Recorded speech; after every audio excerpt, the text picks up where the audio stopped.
జగన్మోహన్ రెడ్డి గారికి ఇటీవల అదృష్టం అదేదో సినిమాలో డైలాగ్ ఉంటుంది, మెరుపు తీగమ్మ ఒకసారి వచ్చి అలా వెళ్ళిపోమ్మా అనేసి. అలా వచ్చి అలా వెళ్ళిపోయింది.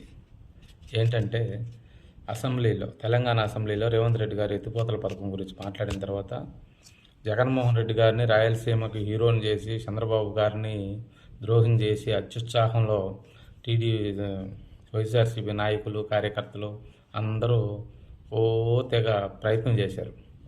అది ఆడ హీరో అవుతున్న దారి మార్గంలోనే, అది కంప్లీట్ కూడా హీరో కూడా కాలేదు, అవుతాడేమో అనుకునే టైంలోనే జగన్మోహన్ రెడ్డి గారు అమరావతి రాజధాని విషయంలో పప్పులో కాలేసేసాడు. గతంలో ఏదైతే ఆయనకి ఇబ్బంది జరిగిందో, ఏదైతే ఆయనకు వ్యతిరేకం వచ్చిందో, ఎందుకైతే ఆయన ఓడిపోవడానికి సగం కారణమైందో అమరావతి విషయంలో ఆయన ఆచితూచి మాట్లాడకుండా తన మైండ్స్లో ఉన్నది బయట పెట్టేసేసాడు. అక్కడేదో హీరో అవ్వాలనుకొని జీరో అయిపోయాడు. ఈ టాపిక్ వచ్చిన తర్వాత రాయలసీమ ఎత్తిపోతల పథకం టాపిక్ ముగిసిపోయింది. అందుకే నేను చెప్పా, జగన్మోహన్ రెడ్డి గారికి అదృష్టం అలా మెరుపు తీగలాగా అలా వచ్చి అలా వెళ్ళిపోయింది.